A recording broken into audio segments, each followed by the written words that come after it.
इधर पीछे से पीछे से आओ। जी सलाम वालेकुम। Thank you sir. हाँ तो बताइए बाद में क्या क्या अकाउंट है। जी सबसे पहले तो मैं आप सभी लोगों का बहुत बहुत धन्यवाद अदा करता हूँ, शुक्रिया अदा करता हूँ कि आज आप लोग इस कॉन्फ्रेंस में आए जिसका टॉपिक था कि situating development of Muslims in Maharashtra. मुसलमानों की महाराष्ट्र के अंदर socio economic education political level के ऊपर क्या हालात है, इसका एक जायज़ा लेने के लिए ये कॉन्फ्रेंस रखी गई थी और इसमें पूरा डेटा के साथ बताया गया है कि किस तरह से हमारे साथ नाइंसाफियाँ होती आ रही है। ये कॉन्फ्रेंस सिर्फ यही ख़त्म नहीं होती है, इसके आगे हमारा जो एक्शन प्लान रहेगा उसको हम कंटिन्यू करेंगे। आप लोगों से सिर्फ यही दरख्वास्त है, यही उम्मीद है कि आप लोग इस कॉन्फ्रेंस के अंदर जो डेटा सबमिट किया गया है कि सिर्फ यहाँ पर हम तकरीरें नहीं किए हैं, यहाँ पर पूरा डेटा के साथ ये बताया गया है कि हमारा एजुकेशन परसेंटेज क्या है, हमारा रिजर्वेशन हम क्यों मांग रहे हैं और आज कोर्ट्स के अंदर क्या हो रहा है, अदालतों के फैसले के बावजूद भी क्या हो रहा है। तो इन मुद्दों के ऊपर ये सब कॉन्फ्रेंस रखी गई थी, बहुत अच्छे तरीके से ये ऑर्गेनाइज की गई थी और इसके आगे भी अब हम ये मूवमेंट को आगे लेकर जाने वाले हैं। तो आप लोगों का फिर से एक मरतबा बहुत बहुत शुक्रिया, थैंक यू वेरी मच। आप लोगों के जो भी सवाल है आप असदुद्दीन अवैसी साहब से कर सकते हैं। Thank you.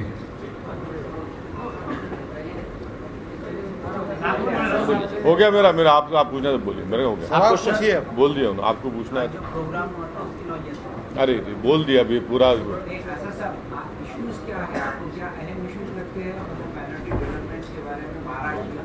माइनॉरिटी डेवलपमेंट के बारे में अहम आप बोलो, आप MP और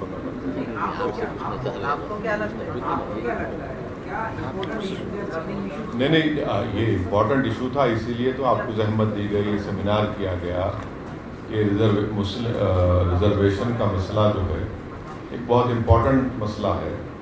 देखिए कोई भी इंसान नाइंसाफ़ी जब होती है उससे जिंदा नहीं रह सकता, तो नाइंसाफ़ी ख़त्म होना ज़रूरी। हम नाइंसाफ़ी के साथ कैसा रहेंगे?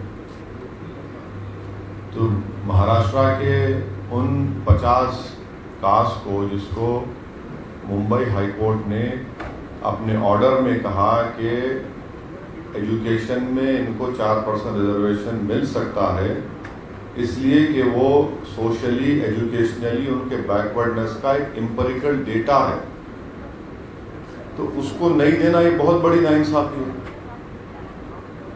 आप किसी और जिस किसी को देना चाहते दीजिए आप, मगर जब मेरा मुसलमानों का सोशल एजुकेशनल बैकवर्डनेस प्रूव हो चुका है, हाई कोर्ट ने उसको एक्सेप्ट कर लिया, तो बजाय आप एक एक्ट को लेकर आते या रीप्रोमulgate करते आप ऑर्डिनेंस को, आप मुसलमानों को नहीं देते और फिर आप हमको उंगली उठाकर बोलते हैं कि हम कम्युनल है और आप सेकुलर हैं। भाई आप नाइंसाफी तो आप कर रहे हैं ना, तो ये नाइंसाफी का खात्मा जरूरी, नाइंसाफी खत्म होना चाहिए और महाराष्ट्र के मुसलमानों को रिजर्वेशन मिलना चाहिए, पूरे मुसलमानों को नहीं। वो जो 50 कास्ट जिसको हाई कोर्ट ने अपने ऑर्डर में कहा कि इनको मिल सकता है, इनको मिलना चाहिए, जिसको हाई कोर्ट ने अपहेल्ड किया। और ये सरकार चाहे वो बीजेपी शिवसेना की थी, भाजपा शिवसेना की थी, या फिर अब ये 3 in 1 की जो सरकार है, ये भी तो 3 in 1 भूल गए।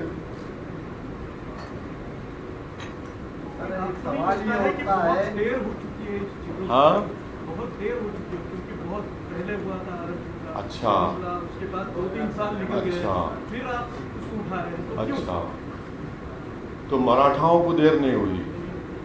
हाँ अभी हम भी रोड पे निकलेंगे ना, वही चाहते हैं क्या? भाई आप मराठा रिजर्वेशन की बात करते, आप मुस्लिम रिजर्वेशन क्यों नहीं बात करते? कौन रोक रहा है आपको मुस्लिम रिजर्वेशन देने के लिए? सुप्रीम कोर्ट ने मराठा रिजर्वेशन को कहा कि Maratha are not socially educationally backward. High court ने कहा कि Muslims are social educationally backward, आप क्यों नहीं देते भाई? अब तो पार्लियामेंट में एक्ट भी पास हो गया कि स्टेट गवर्नमेंट कर सकती है। हाँ, ये और एक बात है कि 50% लिमिट को ब्रीच करना है, वो कानून पर आप दे सकते हैं ना मुसलमान को, अब दीजिए। देर होने का क्या मतलब है? अगर फर्ज करिए किसी का मर्डर हो जाता है, पूरी फैमिली को खत्म कर देते आप, और केस चलता है 15 साल तक। इस केस में तो खाली 5-6 साल हुए, तो आप बोलेंगे 6 साल हो गए, केस को छोड़ दो, इंसाफ मत करो। इंसाफ तो होना चाहिए ना, क्योंकि इक्वालिटी जो है संविधान में एक फंडामेंटल राइट है, और इक्वालिटी सब्सटेंटिव इक्वालिटी की बात संविधान करता है। तो वो सब्सटेंटिव इक्वालिटी की बुनियाद पर महाराष्ट्र के मुस्लिम कम्युनिटी के उन कास्ट को रिजर्वेशन मिलना जरूरी है। आप ये बताइए कि मुसलमानों का, हम शिवसेना से, भाजपा से, कांग्रेस से, एनसीपी से एक सवाल कर रहे हैं, आप महाराष्ट्र की जनता को बता दो कि मुसलमानों के पास 5 एकड़ से ज्यादा कितने परसेंटेज मुस्लिम के पास है? कितने मुसलमानों को बैंक और कोऑपरेटिव सोसाइटी से लोन मिलता, बता दो आप। कितने मुसलमान स्लम में रहते, आप बता दो। कितने मुसलमान ग्रेजुएट होते, आप बता दीजिए। कितने मुसलमान आउट ऑफ स्कूल है, आप बता दीजिए। अब इसको आप बोलेंगे देर हो गई, देर हो कुछ हो, ये इंसाफ का मुद्दा है और इसमें देर की बात नहीं है, तो सिर्फ 5-6 साल पुरानी बात है।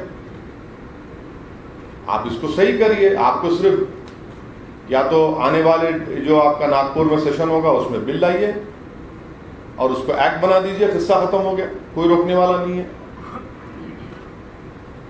सर, जब भी मुसलमानों को रिजर्वेशन की बात आती है तो ये कहा जाता है कि मजहब की बुनियाद पर नहीं, ये देखिए, नहीं, ये मजहब की बुनियाद पर नहीं दिया जा रहा है। मुसलमानों में जो कास्ट है, जो जात है, जो बिरादरी है, उनको दिया जा रहा है। ये मुस्लिम कम्युनिटी को नहीं है। मुस्लिम कम्युनिटी में जो कास्ट है, जैसा हमारे हिंदू भाइयों में कास्ट है, उनको मिलता है, इसी तरह मुसलमानों में जो कास्ट है उनके लिए, और जिसको बॉम्बे हाई कोर्ट ने अपहेल्ड किया। तो रिलीजन को मत लाइए इसमें। मैं रिलीजन की बुनियाद पर नहीं, मुसलमानों में जो कास्ट है उनकी और उनके सोशल एजुकेशनल बैकवर्डनेस के नाम पर जिसका डेटा महमूद रहमान कमेटी ने दिया, जिसको हाई कोर्ट ने माना उसको कि हाँ ये सच्चाई है, ये कास्ट मुसलमानों में बैकवर्ड है सोशली और एजुकेशनली। सच्चर कमीशन ने भी दिया था। सच्चर कमीशन ने 25 साल पहले पूरी रिपोर्ट दिया था, उसको महमूद रहमान साहब ने पूरी नहीं, सच्चर कमीशन ने था, सच्चर कमेटी थी, और सच्चर कमेटी के फाइंडिंग्स आज भी रिलेवेंट है। महमूद रहमान कमेटी को महाराष्ट्र के मुसलमानों की पसमानदगी, उनके backwardness socially, educationally, economically, health, housing, land share in equity, ये 7-8 चीज़ों पर उस रिपोर्ट को, उस कमेटी को बनाया गया, उसने रिपोर्ट दी। उसके बाद सच्चर के बाद रंगनाथ मिश्रा कमीशन की रिपोर्ट आई, उसके बाद कुंडू कमेटी की रिपोर्ट है, फिर एनएसएसओ का डेटा है, 2011 के सेंसस हैं। तो ये पूरा एम्पिरिकल डेटा है जिसको कोई देखना नहीं चाह रहा है। इसके बारे में कोई आंदोलन करना चाहिए? नहीं, हम इंशाअल्लाह ताला पूरे महाराष्ट्र में हम करेंगे और पूरे डिस्ट्रिक्ट्स में हम जाएंगे। इसका ऑलरेडी प्रोग्राम का ऐलान कर चुके हैं। ये हमारे लिए एक अहम मुद्दा है।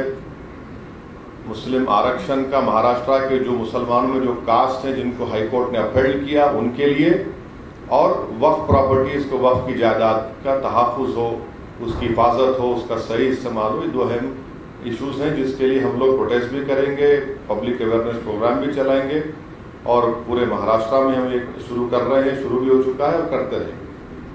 जिस तरह से मराठा समाज ने सब रास्ते पे आई थी, उस तरह का कुछ वो भी ऑप्शन है, सब करेंगे, पूरे option are on the table. बिल्कुल। ये देख काम के लिए कुछ सियासी पार्टी आपके साथ जोड़ रहे हैं? कौन जुड़ रहे हैं? सियासी पार्टियों जो हमारे को जरूरत ही नहीं है, हम खुद बहुत बड़े हैं, इंशाल्लाह करेंगे, आपका साथ आपकी दुआ रही। वो जो जुड़ने का काम नहीं करना है, उनको खाली एक ऑर्डिनेंस या एक्ट बिल लेके आने का है। हम उनको वो एक बिल लेके आओ। नागपुर में जो असेंबली सेशन होने जा रहा है, आप एक बिल डालो मुसलमानों के लिए, बोल दो ना। आप दो महाराष्ट्र के मुस्लिम्स को दो, जिसको हाईकोर्ट ने अपील किया है। आप पूरे ये बिल लाएंगे, वो बिल, ये बिल क्यों नहीं लेके आते आप? कौन रोक रहा आपको? लाना चाहिए। अगर नागपुर सेशन में ये बिल नहीं आता तो नागपुर सेशन में अगर ये बिल नहीं आता लड़ाई चलेंगी, तो आपका लड़ाई चलेंगी। नागपुर जाएगा मोर्चा? नहीं, लड़ाई, अरे पूरे महाराष्ट्र में जाएगा, क्यों नागपुर के तक मुद्दा आप रोक दे रहे? पूरे महाराष्ट्र में जाएंगे, लड़ाई चालू रहेगी। हम अपना प्रोटेस्ट करेंगे, डेमोक्रेटिक राइट है, पीसफुल प्रोटेस्ट करेंगे, इस राइट के लिए हम लड़ेंगे। देखिए, मैं हर चीज को बर्दाश्त कर सकता हूँ, नाइंसाफी के साथ हम जी नहीं सकते। ये नाइंसाफी हो रही है हम सर। आरक्षण की लिमिट खत्म हो चुकी है। कैसा बोले? अरे हाईकोर्ट ने कह दिया ना, हाईकोर्ट ने कहा कि मुसलमानों को दो, इनको दिया जा सकता है। हाईकोर्ट ने कहा एजुकेशन में दे सकते, एम्प्लॉयमेंट में दे सकते, क्योंकि एम्प्लॉयमेंट 50% क्रॉस कर गए थे। हाईकोर्ट ने कहा कि मुसलमानों का एजुकेशनल और सोशल बैकवर्डनेस है, मगर क्योंकि एजुकेशन में इनको दे सकते, एम्प्लॉयमेंट 50% क्रॉस करे, एम्प्लॉयमेंट नहीं दे सकते। एजुकेशन में दो ना। हाईकोर्ट ने मराठा कम्युनिटी के बारे में ऐसे ही कहा है ना, आप पढ़े नहीं बराबर, आप पढ़े नहीं बराबर। हाई कोर्ट ने उसको रिजेक्ट किया। सुप्रीम कोर्ट ने कहा कि इनका सोशली एजुकेशनली बैकवर्ड नहीं है। हाई कोर्ट ने मुसलमानों को दिया, नहीं। देखिए, हाई कोर्ट सुनिए मेरी बात सुनिए। हाई कोर्ट में मुसलमानों का अपील किया, मराठाओं का बोला कि ये इनका डेटा नहीं है, तो इन्होंने बिल लेकर आए असेंबली में। कोर्ट की बात करो आप, कोर्ट की बात करें आप। बिल लेकर आए और बिल मुसलमानों का लेके नहीं आया, और फिर उसको चैलेंज हुआ, सुप्रीम कोर्ट गया। वो सुप्रीम कोर्ट ने कहा कि लोग सोशल एजुकेशनली बैकवर्ड का डेटा नहीं ले सके, प्रूव नहीं कर सके। मुसलमानों का तो डेटा प्रूव हो चुका है। अभी पार्लियामेंट में खड़े के बहुत बड़ी बातें किए ना, अभी तो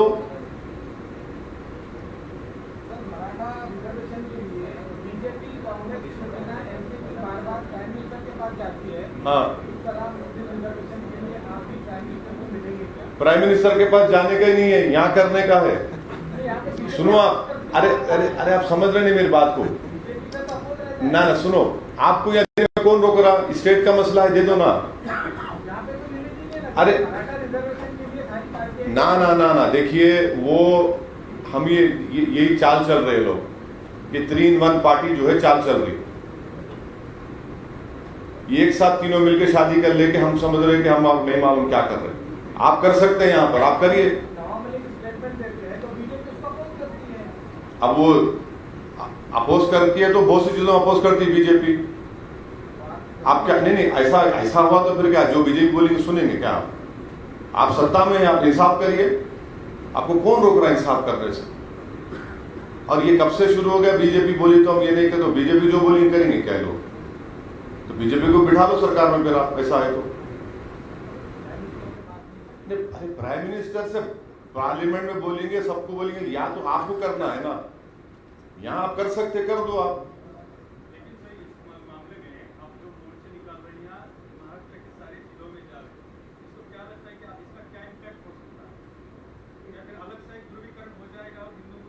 अरे आगे ना असल सवाल पे, माशाअल्लाह, मैं इंतजार कर रहा था ये ध्रुवीकरण कब आएगा।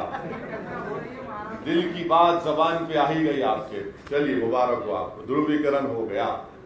क्या ध्रुवीकरण होगा? कैसा ध्रुवीकरण होगा बताइए आप? एक समाज जो है, अब आपको पूरा बीमारी बताना पड़ेगा। लिखिए,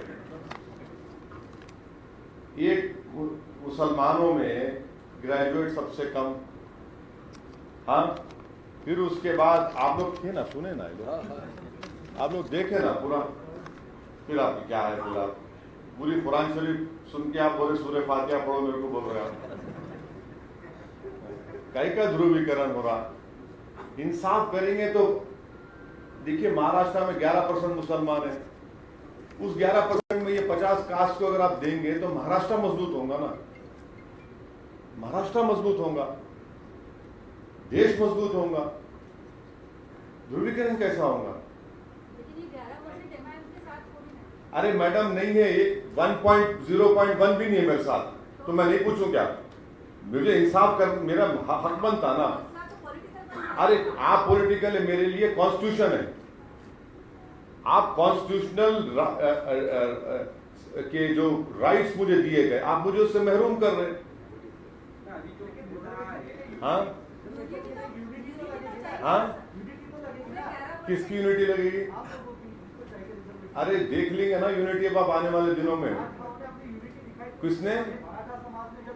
हाँ, इनसे आपने अच्छा सवाल किया। हम चाहते हैं कि महाराष्ट्र के मुसलमान सुन ले। हमारे जर्नलिस्ट लोग बोल रहे हैं कि मराठा समाज यूनाइट होके रिजर्वेशन लिया तो मुस्लिम समाज को भी यूनाइट होना पड़ेगा, और होंगे इंशाल्लाह ताला, हम मिलाएंगे सब।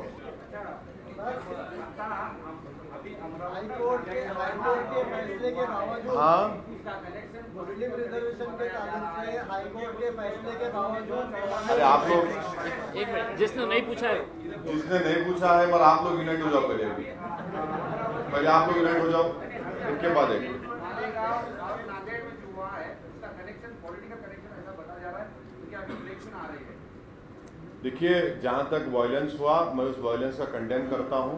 वायलेंस नहीं होना चाहिए, बिल्कुल वायलेंस नहीं होना चाहिए। मैं अपने स्पीच में भी इसका जिक्र किया हूं, और मैं आज के प्रेस कॉन्फ्रेंस के जरिए अमन की अपील पहले भी किया हूं, आज भी कर रहा हूं। और पीस एसेंशियल है, सबके लिए पीस एसेंशियल है, और पीस बरकरार रहना चाहिए, अमन को मजबूत करना चाहिए। और ये क्यों हुआ कि तहकीकात करनी चाहिए, क्यों किसका डिरेलिक्शन हुआ और कैसे इस तरह की हरकतें हुई, ये सब इसका जांच होनी चाहिए। अभी ऐसी चर्चा हो रही है कि इसमें direct indirect politicians, political party, तो इंक्वायरी होनी चाहिए, इंक्वायरी कराइए, मालूम हो जाएगा पूरा।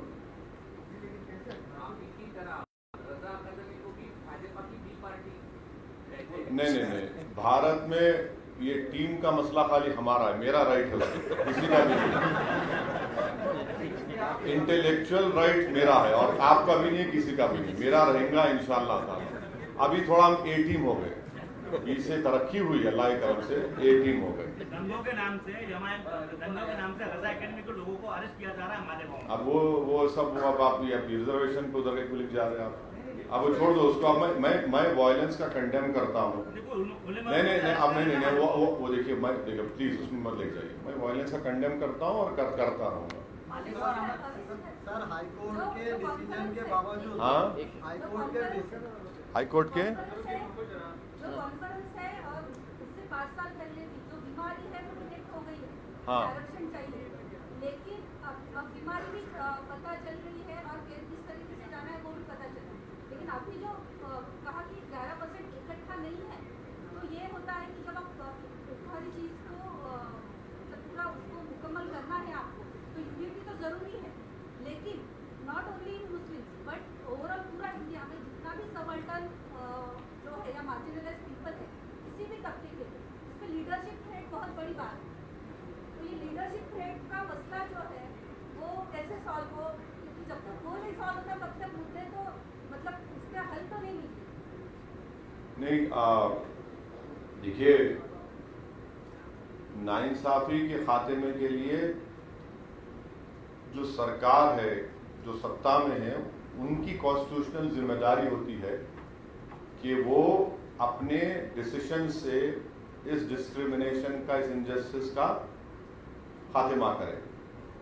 रहा सवाल लीडरशिप का, तो एक बात ये समझना चाहिए कि आज अगर डिस्क्रिमिनेटेड और वीकर सेक्शंस के पास लीडरशिप नहीं है, तो इसका हरगिज मतलब ये नहीं है कि ये लोगों में इतनी ताकत नहीं है कि वो किसी सरकार को गिरा सकें वोट के जरिए। नहीं, सुनिए, लीडरशिप से देखिए, राजभर जी ने आपका साथ छोड़ दिया।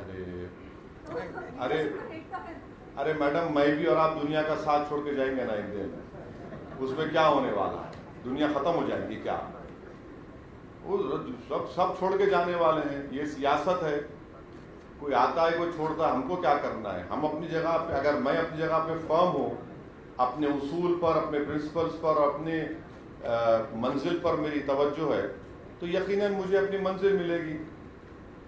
अब कोई छोड़ के जाता है, कोई आता है, तो उनसे पूछना चाहिए क्यों छोड़ के भाग गए, तो उसमें मैं क्या कर सकता हूं? मगर आपका जो बुनियादी सवाल है, यस, 11% मुसलमानों को आपने बहुत अच्छा मैसेज दिया, मैं आपका शुक्रिया अदा करता हूं कि जिस तरह मराठा समाज एक होकर अपनी लड़ाई लड़ा और भाजपा को, कांग्रेस को, एनसीपी को, शिवसेना को उन्होंने घुटने टिका दिए उनके। मगर मैं मराठा समाज को भी बोल रहा हूं, वो इतने खामोश क्यों है भी? देखो, हम तो लड़ रहे हैं, मराठा समाज बहुत खामोश बैठा है आजकल। क्या वो बातों में आ गए क्या शिवसेना के, एनसीपी के, कांग्रेस के, भाजपा के? चलिए मराठा समाज भी खड़ा हो जाए, हम भी साथ में खड़े होते हैं उनके, कोई बात नहीं। मगर ये सोचना पड़ेगा। और जहां तक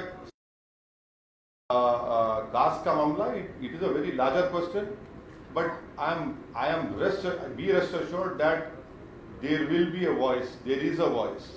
इस मुल्क में सबसे बड़ा अपोजिशन जनता है, और जनता में सबसे बड़ा अपोजिशन वो गरीब लोग हैं जो वोट का इस्तेमाल दौलतमंदों ज्यादा करते हैं, और वही सबसे बड़ा अपोजिशन है, वही निकलेंगे इंशाल्लाह। सर, मराठा एक साथ इतने बड़े पैमाने पे आए क्योंकि उनके पास में कोई पॉलिटिकल झंडा के साथ में गए नहीं, कोई पॉलिटिकल पार्टी उनके साथ नहीं। मजलिस का कितना सुनेगी मुसलमान, और कितने लोग आपके साथ आएंगे? अगर मजलिस के साथ लोग होते तो शायद आपको पिछले इलेक्शन में अच्छा सा सक्सेस हो जाता। सर, इसी से जुड़ा हुआ सवाल है। नहीं, अब ये सवाल जो है औरंगाबाद के एमपी को देना चाहिए। बोलिए। देखिए, हमने 27 नवंबर को एक नारा दिया था कि चलो मुंबई, और उसका मकसद यही था कि हम रिजर्वेशन, वक्फ की ज़मीनें और जो भी जहाँ पर भी इंजस्टिस हुई है उसको हाईलाइट करने के लिए हम ये 27 तारीख का जो ये है, आप जो एक सवाल कर रहे हैं कि आपको कितना समर्थन, हमारे जो मैडम ने भी सवाल किया है कि आपके पास तो यूनिटी नहीं है, आपके पास यही नहीं है। दिसंबर में हम मुंबई जाने वाले हैं, और आपको उस दिन ये एहसास होगा कि हमारी यूनिटी कितनी है और हमारी तादाद कितनी है। सर, मेरा सवाल पूछने का मकसद ये था, मराठा एक साथ इसलिए एक साथ रहे लास्ट तक क्योंकि कोई पॉलिटिकल झंडा लेके वो साथ नहीं चले। मस्जिद आपके साथ, मस्जिद के साथ मुसलमान क्यों आए? नहीं, वो झंडा लेके नहीं चले, मगर पीछे झंडा पकड़े के लोग थे, मालूम, आपको भी मालूम, मेरे को मालूम। हाँ, नहीं, पीछे कौन पकड़े थे मालूम ना, हमको ही मालूम। हाँ, पीछे सब थे, बिल्कुल। अब हम सामने रहेंगे, लेकिन आप सामने आओगे तो कोई मुसलमान। हाँ, वो आप फिक्र मत करो, मुल्ला जी का मामला हम देख लेंगे, छोड़ दीजिए आप। अल्लाह है हमारे साथ, हमारे सर, हाईकोर्ट के फैसले के बावजूद गवर्नमेंट जो है तो मुसलमानों को रिजर्वेशन नहीं दे रही यहाँ पर जी। तो क्या ये आपकी तहरीक कामयाब होगी? इंशाल्लाह उम्मीद पे दुनिया कायम है, कोशिश करेंगे, मेहनत करेंगे इंशाल्लाह। हमको यकीन है कि महाराष्ट्र के जो सेकुलर जहन रखने वाले लोग हैं, जो बड़ी तादाद में हैं, वो हमारी इस बात को समझ रहे हैं, नाइंसाफ़ी को पसंद नहीं करते। उन तमाम का हमको साथ, उनका आशीर्वाद, उनका मोहब्बत मिलेगी। क्या ये सारा मुद्दा लेकर आप मुंबई महानगर पालिका में भी यही मुद्दों के साथ जाएंगे? नहीं, ये मुद्दा जो है एक बहुत बड़ा मुद्दा है, तो इस मुद्दे को लेके आगे बढ़ेंगे। पूरे महाराष्ट्र के मुसलमानों का मुद्दा है, इसको लेकर आगे बढ़ेंगे। इसको सिर्फ पॉलिटिक्स से मत जोड़ दीजिए आप, प्लीज। लोकसभा चुनाव में आपने वंचित के साथ इकट्ठा होकर चुनाव लड़ा था, उसका फायदा बीजेपी को हुआ, ऐसा लोग कहते हैं। अभी ये मुद्दा खत्म होने के बाद ये मुस्लिम आरक्षण का मुद्दा लेकर फिर एक किसी और पार्टी को समर्थन के लिए तो ये कुछ होगा नहीं, ऐसा भी सवाल उठाया जा रहा है। अरे आप थोड़ा स्टडी कर लेना भाई, आप स्टडी नहीं करते आप। अब आप ये बोलो कि शिवसेना कांग्रेस एनसीपी से शादी क्यों कर ली? मेरी वजह से। अभी वो तो हमारे खिलाफ थे ना, अब मिल गए।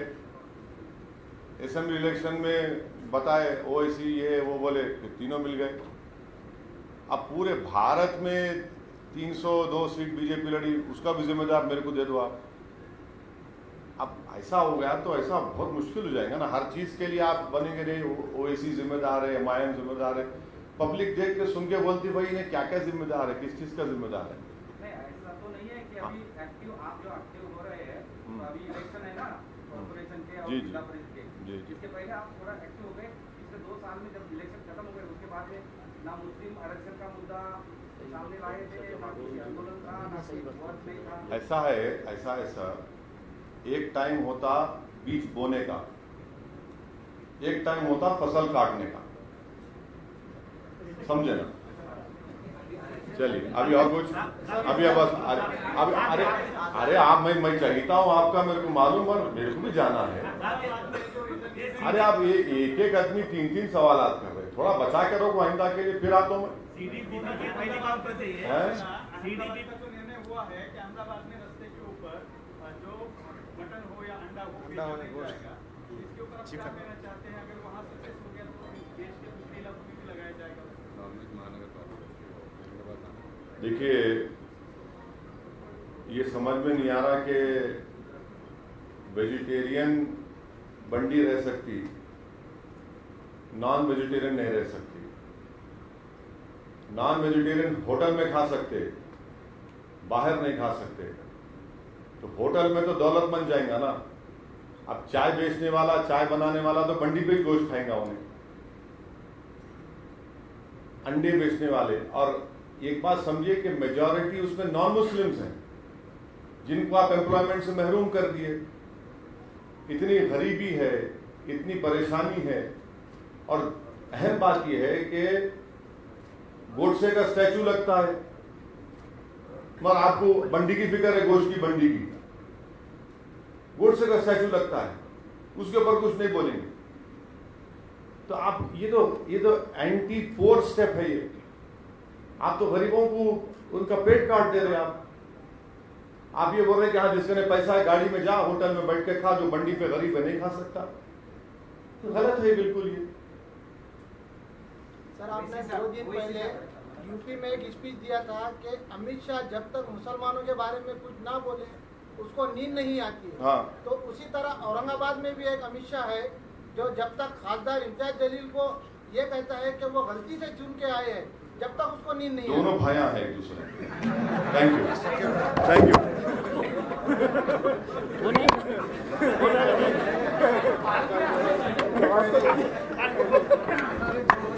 अरे